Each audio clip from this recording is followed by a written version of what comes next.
Yeah. Let's jump in. Yeah. We've already got to get to Yeah, know you let's jump in. a little bit, Martin, but welcome to the podcast, man. It's exciting to have you here. I know you're telling us some personal stories right now, but let's hear a little bit more. Welcome, who's Martin? Who are you in the coffee industry? It's exciting and interesting to have you. Well, great. It's great to be here and starting with such a awkward question, talking about myself first. I think Gotta break the ice. um, maybe I try. Okay. Um, it's funny you mentioned me in the coffee industry because I mean I didn't grow up in the coffee industry, let's say, even though I'm in it now for almost 12 years. Mhm. Um, So my background is different. I studied pretty boring business, and then I worked in a consulting company.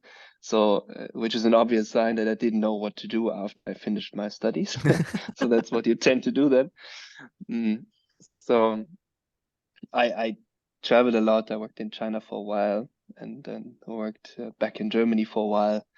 And yeah, that all happened before at some point. Yeah, one of my colleagues and friends back then had this wonderful project in Ethiopia, which is called, back then it was called Project E, a project to build a school for orphan girls in Addis Ababa. And I don't know, I slided into it because I don't know, maybe I was a bit tired of what I did, or I just wanted to support, found it a great project. And so I ended up flying with him to Ethiopia. So also not coffee yet, Mhm. but in parallel, we had the idea after several years in consulting to start our own company. So that was going on in our minds, and we ping-ponged ideas for quite some time.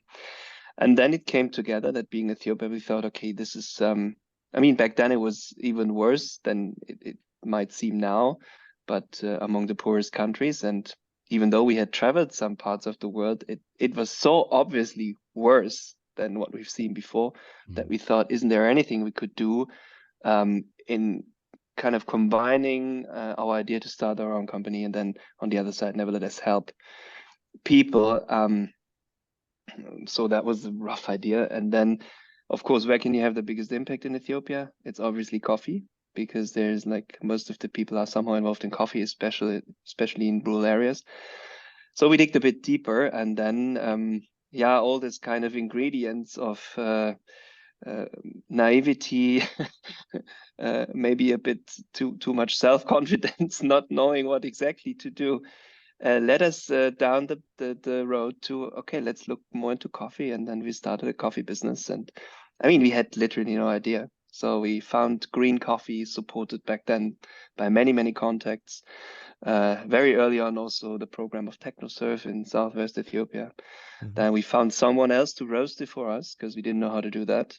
And then we figured out how to set up a website, because that was the thing to do back then, starting it, doing it e-commerce. And what we for sure knew back then is we don't want to start in the supermarket, Mhm. because in Germany, supermarkets, it's a tough call to sell coffee in supermarkets. Mhm. So yeah, that was the idea, and all those ingredients led to the idea of, okay, let's import great coffee, let's sell it online, direct to consumer. It was called years later, and then take parts of our profit. So that was, I think, very new back then, €1 per kilogram in our case, and invest it back into projects in the communities of the farmers. And all this came together within maybe half a year or something. So yeah. And then we started to learn. And then we figured out, man, we have really great coffee because it's Ethiopian coffee. And we won after this. I mean, maybe that's a statement how poor the coffee quality in Germany is, but we won the award for Germany's best roaster, or the best roasted coffee, 3 weeks Awesome. after we launched our coffee. Two guys, three guys having no idea about what they did. And so that was actually the funny beginning. And yeah, I think that was the professional journey. Apart from that, I grew up in the south of Germany. We just chatted about it because Austria is much closer to, in my mind sometimes, than Berlin actually is, where I'm living now for 10 years. And yeah, so that's a bit to my background and how we came up in the first place with Coffee Circle. Martin, can I dig into that just a little bit more? To that, like, what was the driving factor for you to go to Ethiopia? What were you looking for? Do you still know? I lived before in Southeast Asia for a while. I just came back a year before I came back from China, where I lived about 3 years. And Africa was fairly unknown to myself, but I don't know where that came from, but the idea of supporting the project Moritz and Moritz's brother and all of those very young people run was just an idea which I felt super familiar with. I was super motivated, and then being in Ethiopia for everyone who was there, for me it was intriguing that I mean, there must be something. And, I read about Ethiopia before. So I knew Bob Geldof of the 8 concerts and all of those kind of stories, and Maria Theresa going there with him. And it's not that I thought it was all solved. Obviously, it was not, but I thought it was a lot better. And of course, I started to dig into, okay, how does charity work? How does development aid work? And due to our backgrounds, we totally believed and still believe in entrepreneurship as a way to improve countries and economies, and that people can work their way out of poverty. And we do believe that there's actually something great in capitalism, which is really moving people out of poverty in a sense, in an effective way. So the downfalls, maybe the downsides of development aid, and then the positive sides of capitalism, and then to kind of combine it. So that's I think what we thought, hey, that must be possible. And who else could do this? Now look at us. We grew up with a golden spoon in our mouth in the south of Germany, and that was luck, yeah, honestly. But now we had this great education. We had the background. I don't know. We at least learned how to structure ourselves, I guess. And come on, let's try to do that. Can't be too difficult. That's why I said in the beginning, a combination of naivety and self-confidence had contributed to it. But yeah, so I didn't really know what I expected when I went to Ethiopia, but it was pretty clear what I wanted to do after I left it. That's fascinating. I think that it makes it a lot more clear for at least me where the motivation comes from, and I think you explained it beautifully. And I think without that, I call it sometimes ignorance or naivety. You don't do things, because if you know what you're getting into, you rather maybe not. It can be overwhelming. So the same happened to us, and I think at the same time, great things can happen when you started. And I wanted to tap into that, like direct to consumer. So I grew up in an era where that direct to consumer was already one of the ideas. Well, there's actually two. One was the fair trade, and fair trade initially started like selling into their own stores or into their own pop-up stores, right? It's very like church related somehow, or groups in villages would have those stores in Austria. And they wouldn't be open all the time. They would only open on maybe Saturday afternoon or Sunday morning or something like that.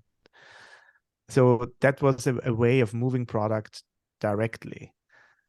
And now you come and say, well, and we did a website. Where did that come from? Why not going the traditional route? I mean, now in hindsight, I can say that traditional route is causing all the problems we have, especially in Germany and especially in the coffee value chain. Back then, it was rather, we knew because the third guy, Robert, so we are 3 founders. Robert we all worked in consulting before, and Robert was in the practice called marketing and sales. So he advised a lot of retail supermarkets before he started Coffee Circle. And what he knew, that's why he also laughed at us when we first told him we want to do coffee. He said he knew about the price competition, especially in the segment of coffee. And nowadays we know that German supermarkets sell coffee for a negative margin. So the roasters don't have a lot of pressure because we have two big supermarket chains, which is Rewe and Edeka. And they accept negative margins on the coffee. So most of the time, coffee is somewhere in promotion. So they pull people in with the coffee by giving high promotions and discounts all the time without any control of the brand, actually, on the discounts. Wow. And they justify the low prices and the negative margins by the basket of the people. So whatever you buy additionally to the coffee actually justifies the low price. So it's super tough when you at some point realize that you have Ethiopian coffee to just hit the price point. And this is what we know by now, that the roasters, like all of the big ones we have in Germany, whether it's whatever Chibo or Dahlmeier or whoever, they need to hit a certain price point in order to be able to at least earn some money. Otherwise, they cannot really sell to supermarkets. And that, of course, does not incentivize in any way quality. It's just like hit the price point, buy green coffee, and it's not allowed to cost more than this. And this price is very low in Germany, not forgetting that we have a €2.19 coffee tax from several hundred years ago, which is still in place. So, so that's why that was not an option for us to go through the supermarkets, because we knew we have no chance to tell the story. We have no chance to display what is so special about our coffee. You're just one among, I don't know, several brands in the shelf. But you're for sure the brand which costs like 3 to 4 times the price in a market where consumers are extremely price sensitive. So we ruled out supermarkets.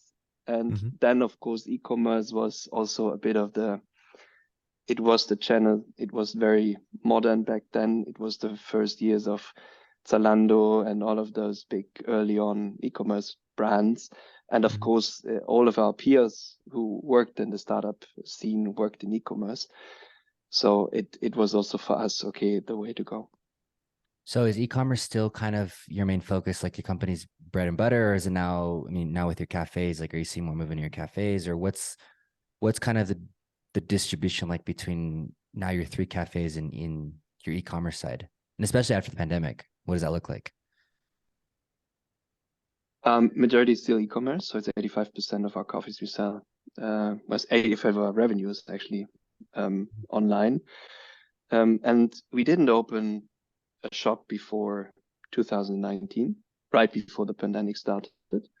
And I mean, it was our attempt to, after we grew for several years online, to grow into an omni-channel approach. So that what we realized is that online also the growth is limited at some point to us. There are several reasons for that. First, the online market for coffee, especially for specialty coffee, is not super big. So most of the traffic is generated through the brands actually having offline outlets. And then people go online directly to their website and then they buy coffee. Or they go online because they're looking for an extremely cheap version. I don't know. When you know you buy Illy all the time, then you go online and look for a voucher on a platform where you get it 30% cheaper. So there's a big platform business, but there's little room and little market for people who really go online because they want to look for something special, look maybe for a roaster to buy from a new one. So this is still a niche market.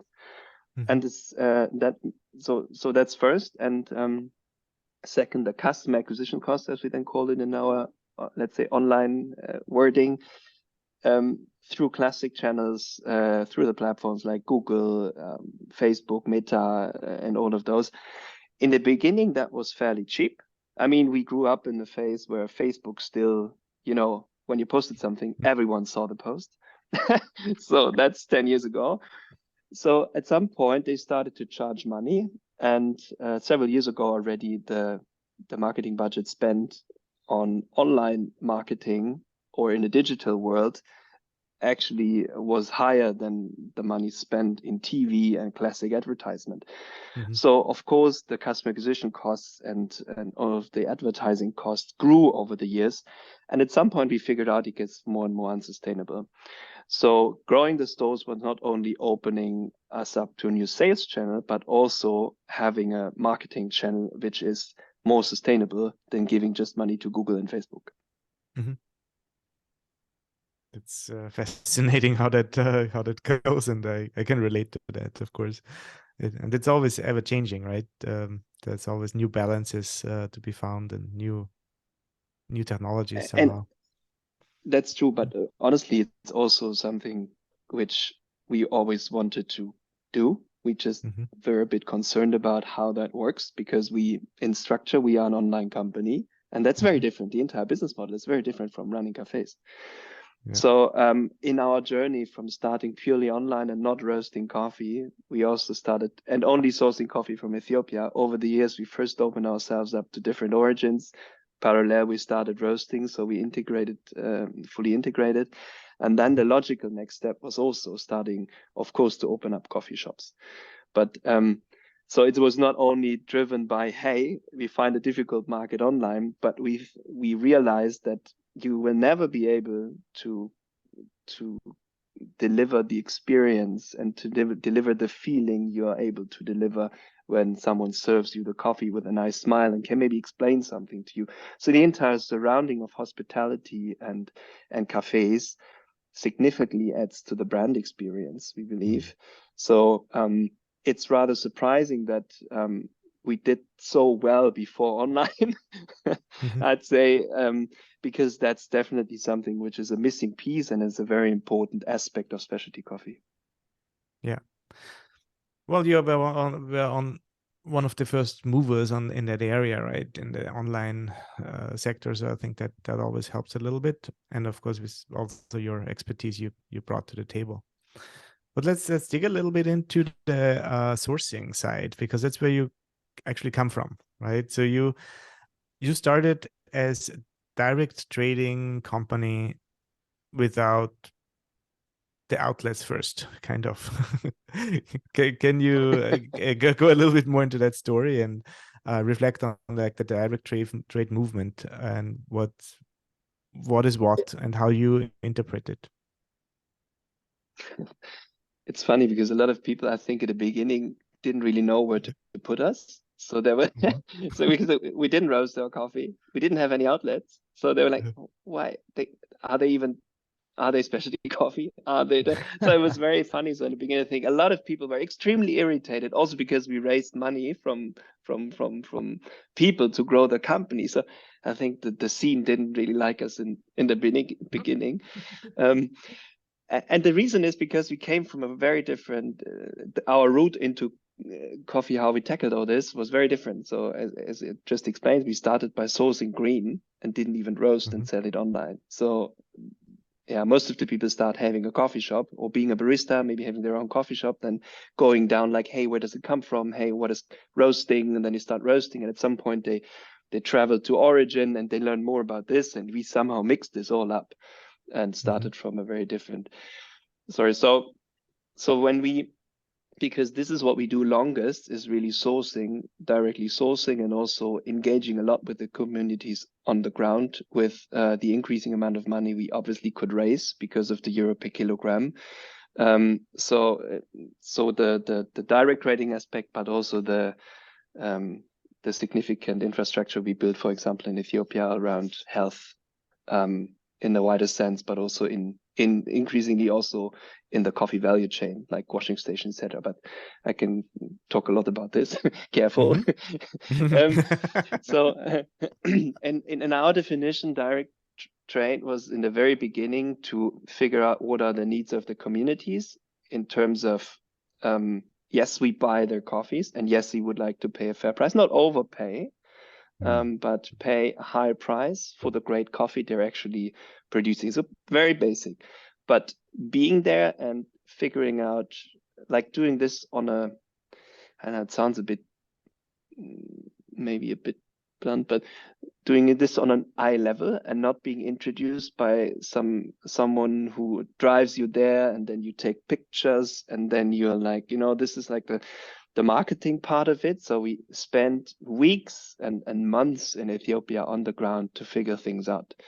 So of course that back then we had the time to do this, but back then you need to imagine there was an area called Limu. Back then it was still an area where most of the people sourced Jimma 5, which was a super bad coffee. and there was an area where there was not a very well-known coffee being bought. So it was really an engagement into, okay, how can we improve farmers' lives by buying their coffees, and then of course also figuring out what can we actually contribute to the communities. So with the first little projects we did there, so building schools, developing wells now, of course, for several thousand people. But I mean, in the beginning, the projects were very small. And then also establishing a relationship over the years. So we keep on sourcing for years from the very same cooperatives. We see them building second washing stations with the money we obviously made them earn over the years. So we see the progress over the years. And I think back then, we didn't know the term direct trade either. So it's something we just thought that makes total sense. And actually, we didn't know how to buy coffee otherwise. so it's not that we came from a coffee background. So we thought, okay, where do you buy it? Here in Ethiopia, there's coffee, because this is where we were in the first place. And so this is how it all started. But then, of course, we needed to find someone to help us export, et cetera, et cetera. And then we started to talk and actually engage with traders. But we never received I never saw an offer list in the first years, because we just had our own coffees. So maybe that helped us, to be honest, not having any idea of the industry to do it that way. So you make me think of two questions. I'll ask the first one. The first one is, your process of learning basically the trade and supply chain started at origin, you figured out yourself, and then eventually you got connected with traders. There tends to be sometimes like kind of how do I put it? There's this stigma of traders that they're bad for the industry, quote unquote. And I want to ask you, like, what is your perception of the trading part of it? Like, are they essential? Is there no way that the industry can run without them? I mean, what's kind of like, yeah, what's your perception on that part of the supply chain? I do believe that there wouldn't be the specialty coffee scene we have today if it wouldn't be for the traders who enable it for all of us. And there are even traders who enable traders to do their job. And I think there's one part where we need to be very honest. And then it comes to things like, okay, moving containers for a lot cheaper price, or giving funding, for example, for an entire year of coffee after the harvest. This is what small roasters can't do, or they pay a very high price for it. So a lot of traders just act as a kind of bank, I would even say, to other specialty coffee traders, but also to roasters, without those resources and the risk they take out of it for small roasters. I think the scene would not have developed that way. And I mean, it's great if you have a very reliable supplier, a great farm you work with in, I don't know, let's say Brazil or Colombia, where things work a little better than maybe in more difficult countries than, for example, Ethiopia, where you also get maybe a funding for your green coffee, or you can get a credit in order to pay for your green coffee, and the container will be most likely be there after 3 weeks. It's all set up, and it's fairly reliable. But when it comes to Ethiopia, and okay, you need to, there's a letter of credit system where you need to find a bank. So there's lots of hurdles which are impossible to take when you are a little, let's say, roaster. And even if you have half a container, it's still super difficult to do it. And we're talking half a container from one origin. Most likely roasters want to offer several origins all around the world, because this is specialty coffee. This is what it's all about, also offering the varieties. And that's not possible with a direct trade, like a true direct trade model.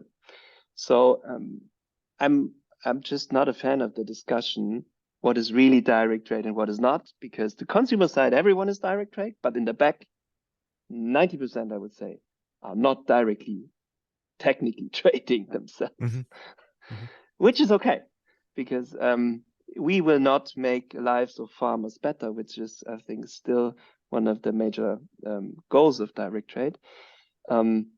If we give more money to banks or logistics forwarders whatsoever, so no one is better off. So I do also like it that way.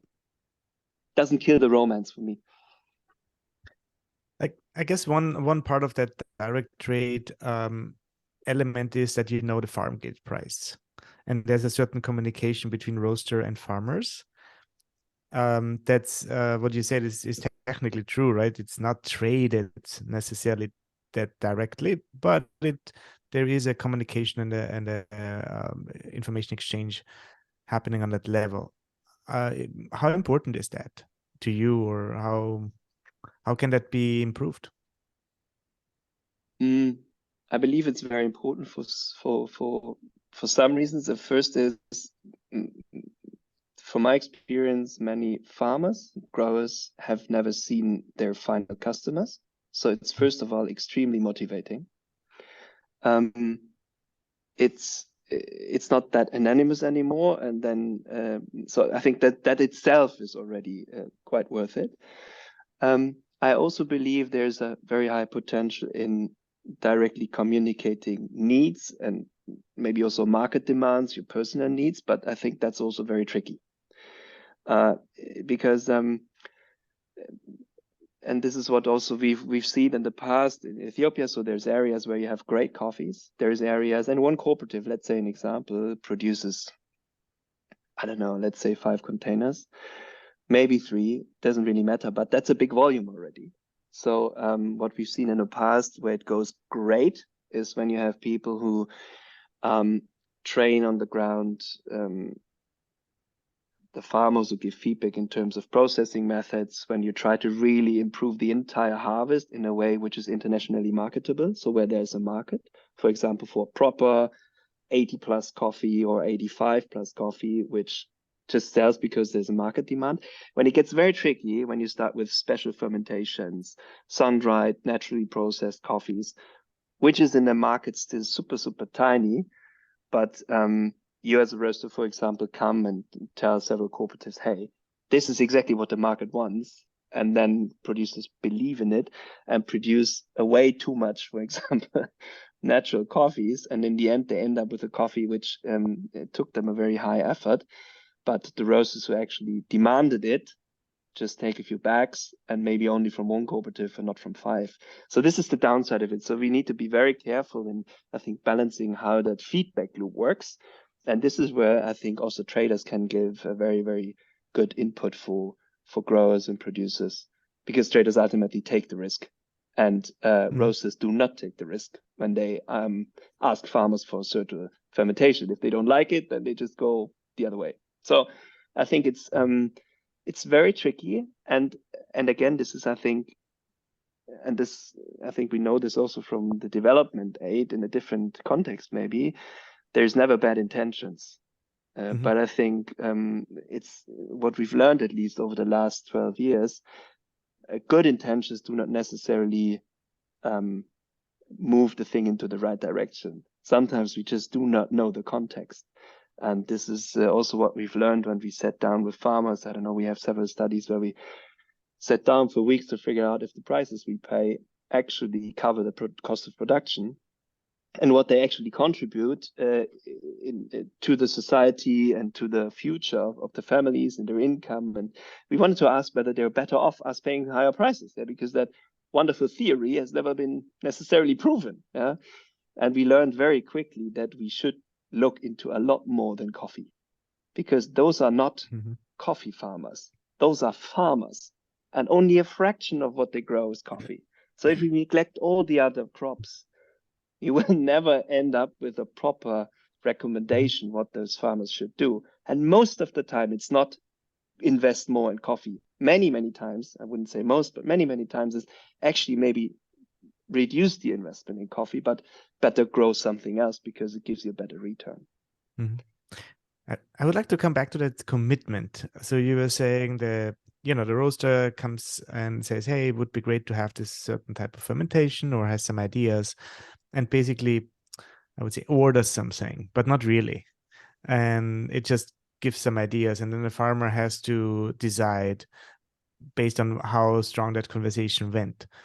So I kind of link back to that. The way I grew up was like you eat what's on your plate, right? So you order, or you serve yourself, and you made a commitment. Better finish it. Exactly. And now you made that commitment, so it's it's up to you. That's changing, I think, and it's also not always healthy. So I don't want to promote it here, but I think it goes back to that. Would it help if the roaster just makes a commitment and say, hey, I want this, I support you, and they will pay you that price independent if I like it or not? Totally. Of course, that would be a shared risk.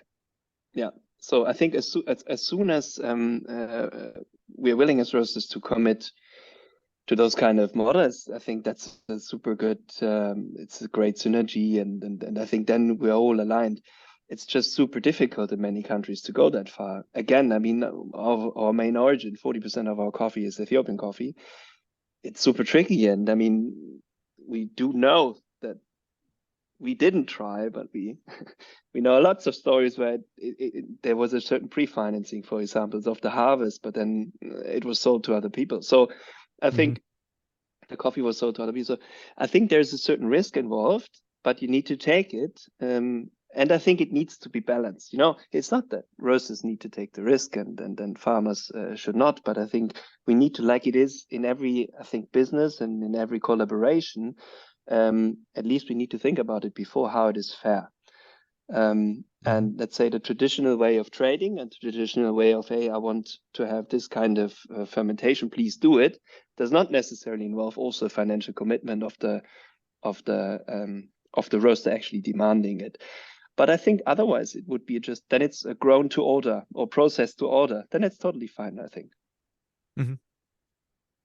Yeah, like grown to order. That's cool. But it's do you do that, or how do you implement that in your, as you say, you have those very strong ties to Ethiopia. You still just mentioned it's very complicated, even with all that layer of understanding and local presence and history. How can it happen? I mean, the share of, let's say, special fermentations or the share of natural coffees is still fairly low. And this is where we work with very specific people. So, and this is a small volume. So we are in a market where the risk, I would say, is balanced.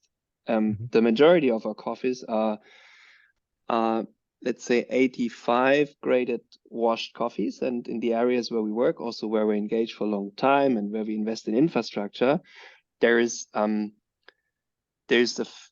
quite an amount available. This is mostly around Agaro and Jimma in the west, in Limu, but there's also, of course, areas everyone knows in Yirgashefe or Sidamo.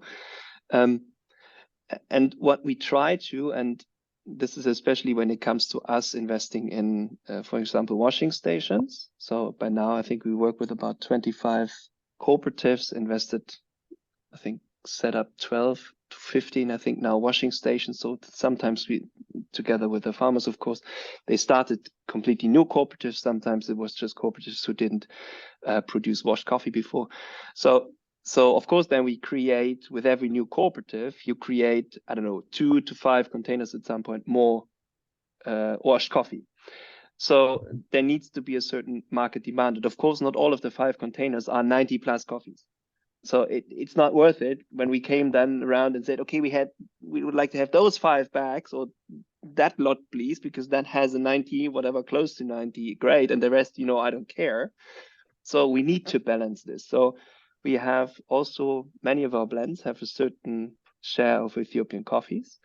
And we totally believe that, and it also happened during the last years, that, for example, international traders came, very famous ones, and said, okay, we would like to have lot 8 and lot whatever 10. And we knew exactly on the cupping table, they were like the best ones. Then we said, you know what?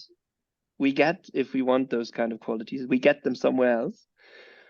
For our purpose, we could settle for 1 below, which is, it's not a really big difference. but this is actually adding a lot more value to the farmers because they can sell a high volume of maybe a coffee which has 2 or 3 points less.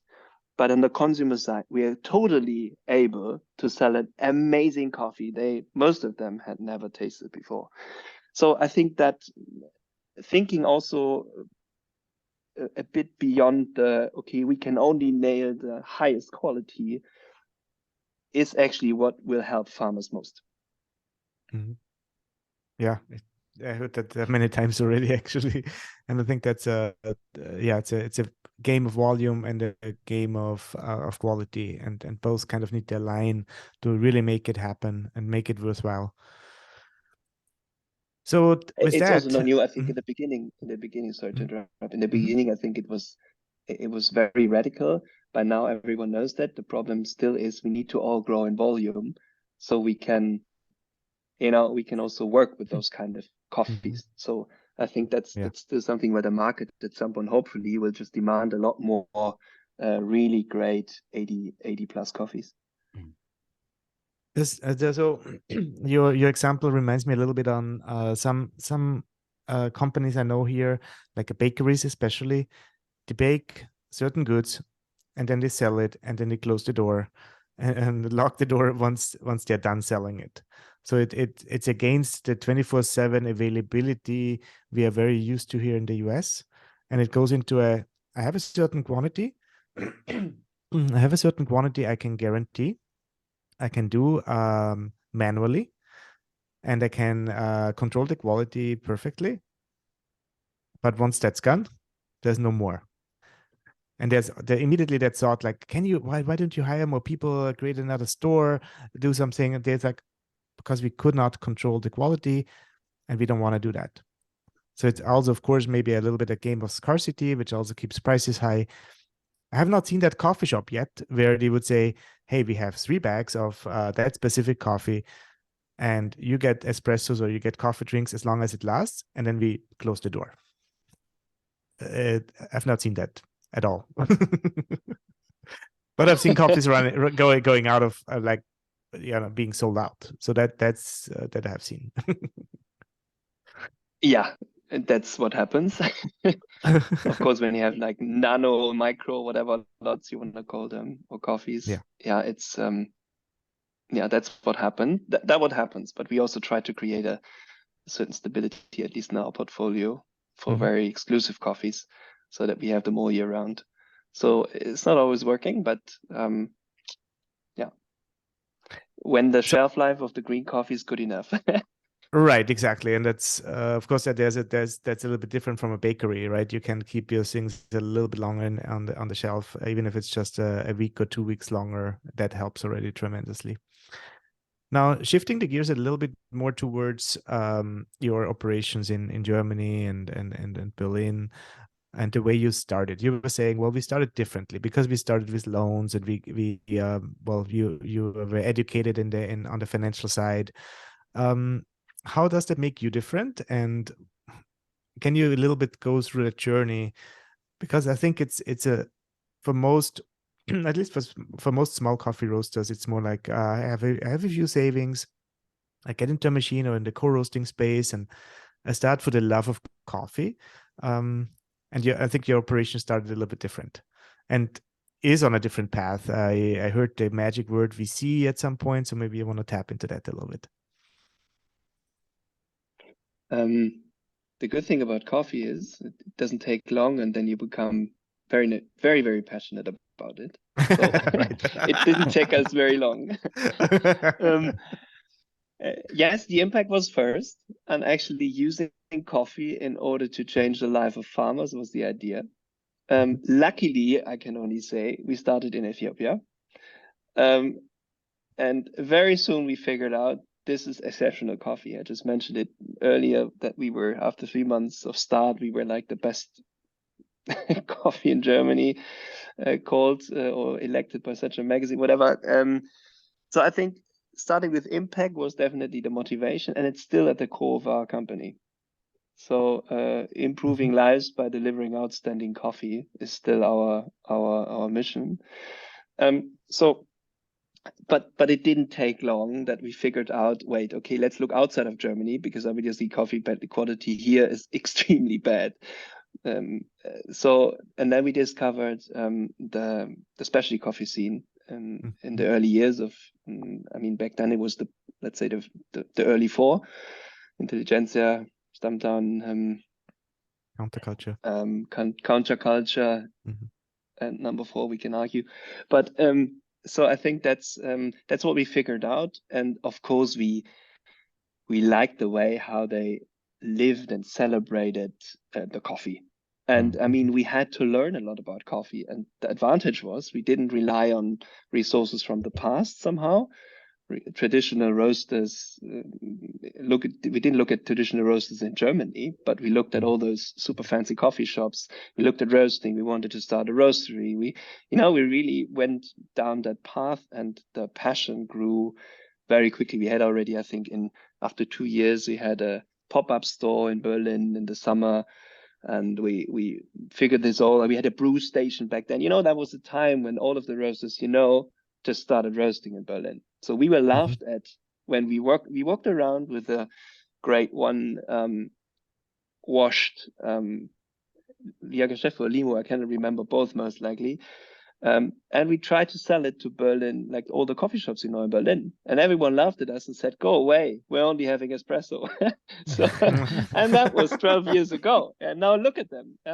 So it's a bit of the development we've seen, and also the passion really started also early on. So that combination, it always was. But yes, we started with an online shop. So that's why also people did not necessarily believe maybe that we are part of the scene. I think that was difficult in the beginning for us at some point. And we wanted to grow the company fast in order to become big, because first of all, we wanted to, we were 3 guys. We had ambitions, and we thought, hey, the more we sell, the higher the impact. It's pretty simple. And it's still until today. It's not about €1 per whatever when we do profit. It's €1 sales. So for years, we didn't make any profit, and still we spend $100,000 every year into the projects we run. So I think that was at the core. So we needed to grow in order to really follow our mission properly. And then we thought, okay, someone has to finance the growth, because we didn't have any money. And then, of course, you start talking, and that's because the network in Berlin was good, and there was lots of venture capital poured into e-commerce. And then we started to pitch, and we started to work with, back then it was the family Haupt. It's back then, they still had some supermarkets, Tengelmann supermarkets. So that's the family behind Tengelmann, and also behind Obi, for example.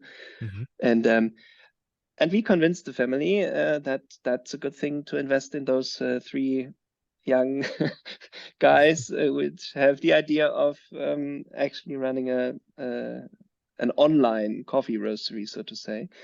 And also, I think the credibility of our former jobs made the banks give us some money and some loans, and that combination brought us to raising capital. And we kept on raising capital over the years, but that's how we also finance our growth, I would say. So we just wanted to do it a bit faster, and the more volume, the more donations. So that's also definitely a driver. What do you in a recommend? sense, they Please go ahead. Sorry. In a No, sense, go ahead. it also made it enabled us to fail faster, to learn faster, and of course, mistakes cost money. Yeah, and if you have some available, and you definitely break a lot of things, and you do a lot of mistakes, you just do them in a much higher pace, so you learn also a lot better. So I think that also was great for us to have that available. Yeah, that's that's a very important insight, I think, on that. And that was my question a little bit. Would you recommend it to others?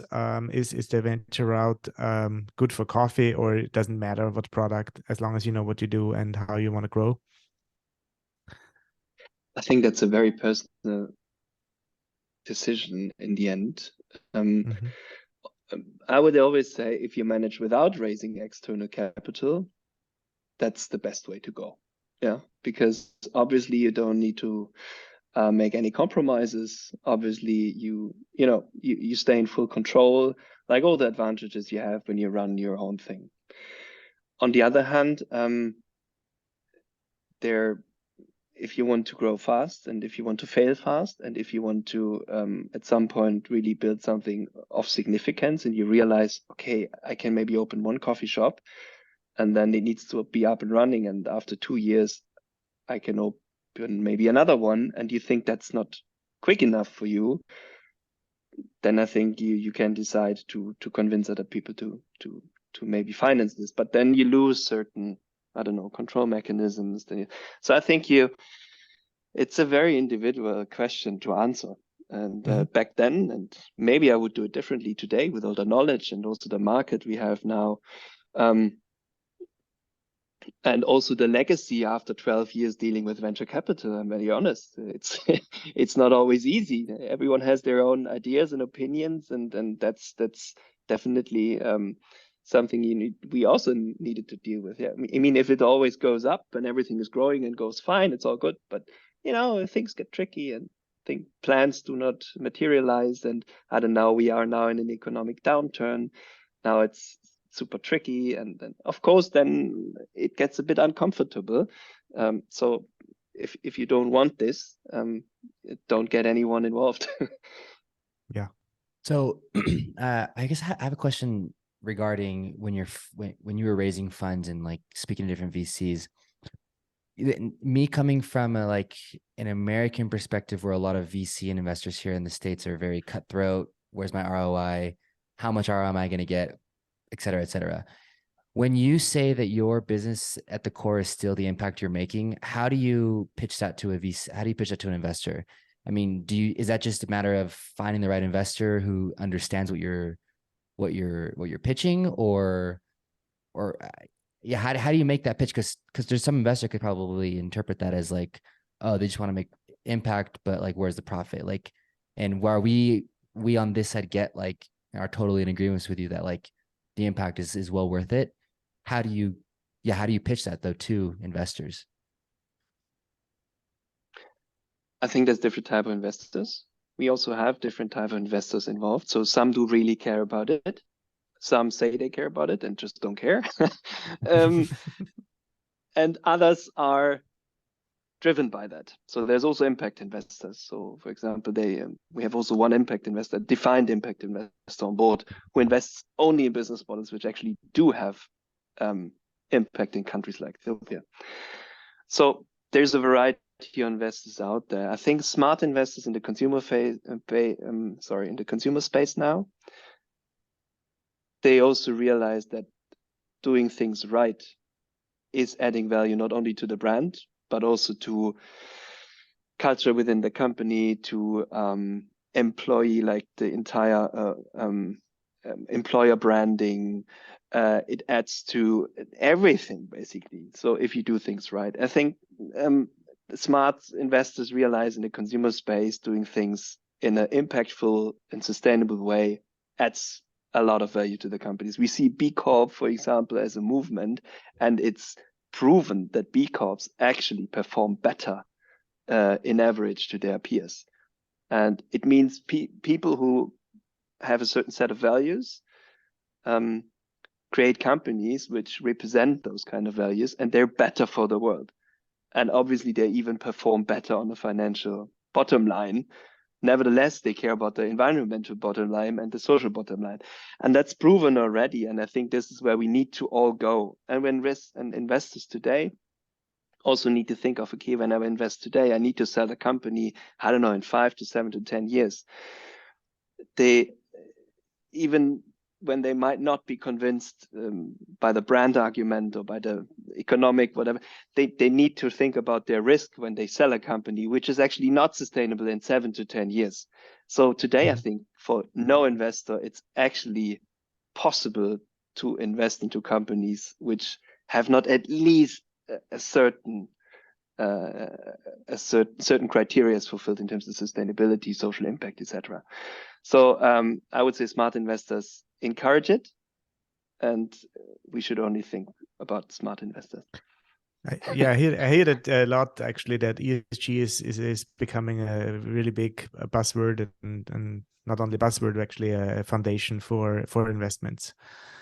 So to that, B Corp you mentioned, when did you become a B Corp? Officially, I think in 2016.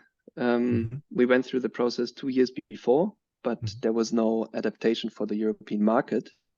So we went through the, I think, American one, and we got everywhere 130 points. Oh, great. Because it was not, in Germany, for example, you have some obligations. You cannot, I don't know. Yeah. Labor laws are just labor the way laws, they everything are. is very different. So we had lots of things which we had to do anyhow, and that gave us a lot of points, which was completely out of the context. so I think 2016 was the first year, and we ever since, and also B-Corp developed a great deal, and really became. I mean, back then we were certified by someone in Namibia, in Kenya. And now B-Corp is very strong in Europe, has, I think, strongest countries, UK, followed by Spain, Italy. The Germans are a bit behind, unfortunately, but I think it is now also very common in Europe. So it grew a lot in the last 8 years. We hear quite a bit in the coffee space, right? A lot of coffee roasters are B Corps. Would you recommend it? Yes, I would recommend it, because it gives you like for the management, it gives you a very clear structure to ask yourself questions whether you do things right or not. So you can go through the impact assessment of B Corp. That's for free. You just register and go through it, and it asks you all the question. And this a big block is like governance, so pay gap, for example, from CEO to lowest wage. Questions around gender, around diversity. It goes into supply chain questions. It goes through your entire company and asks you questions you most likely have not asked yourself before, at least some. And then in the end, you get suggestions where you can get better. And I think for me at least, it was a certain management tool, especially in the beginning when no one knew B Corp. There was no PR whatsoever effect to expect from it. So it was a very good tool to reflect and to kind of figure out, okay, are we doing things right? And if not, what could we improve? And of course, it feels good if you get more points. And so that's something also you can use in management and giving tasks to your teams, or they maybe find their own tasks based on the assessments. And then over time, it was clear the second, I think, advantage was employer branding. So we found very talented people because their first filter was, is it a B Corp or not? I mean, of course, not everyone does that, but if you are looking for a senior developer, which is really good, which is tough to find because we are battling all the big e-commerce companies, we are battling like everyone, every tech company in Berlin now, even more than e-commerce. And of course, we're not the ones who can pay the highest salaries. So it's great if they filter B Corp first, because then all the rest falls out, and we're the only ones doing tech. So in the coffee scene, at least, yeah. Right. So right. that's how we found people. So the second is employer branding, and now more and more there's an awareness rising among customers, of course, with also larger corporates becoming certified, that there must be something behind the B, and I hope that's also adding to our brand. So that's 6 years with B Corp. That's quite a bit. That's already has been some recertifications in that area, and some growth. As I understand, the B Corp gets harder as you grow. Did you experience that, or was it more like, oh, as we grow, it helps us anyway to get a little bit more detailed and a little bit more serious about certain topics? It's interesting you say that. I never heard that it's getting more difficult when you grow. We just went through a recertification, and so far it did not get more difficult, but we also didn't change too much. Mhm. And I think it's an advantage when you start early on with B-Corp, because then you set things and you structure in a certain way that is good, and according to B-Corp standards. But yeah, it makes sense that at some point maybe it gets more tricky. But that's what we at least have not experienced. We just yeah. I think the last one, if it now goes the recertification, we're not through yet, but we actually increased our points again. Fantastic! Congratulations! It's a big deal. Yeah, it's also a big effort to go through. Yeah. Oh man, go nerd. No, I mean that effort, right? So it all sounds very good, and I think that the benefits of like having a management tool in a certain sense and having a structure, that's all there. But it also is some work. Did you do that work on your own? Did you get a consultant? Do you have someone on staff who is just focusing on that area? How do you deal with it? We always had someone in the team who did it, and then the first was a first time 2014 before we got certified was someone an intern from an American university who actually brought it, even presented it to us. He studied in I think in Stanford, and then he came and said, "This is this wonderful thing. I want to do it." And I said, "Okay, do it." Cool. So that was not really my idea. So I'm very grateful. He brought this to us. And after that, we always had people assigned to it. So we also had impact managers most of the time, not always, but we had people who also managed our projects on the ground. Because I mean, we invested so far about 4 million euro into projects in Ethiopia mainly, but also in other countries like Colombia, Congo, Kenya, and other ones. So there needs to be someone who has an overview and actually deals with it, sometimes more, sometimes less effort. So we had over the years always people who dealt with like impact management, and they also dealt with B-Corp.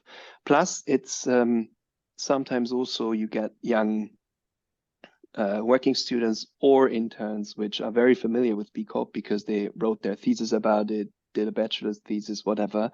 And of course, they're highly motivated to do this with a company.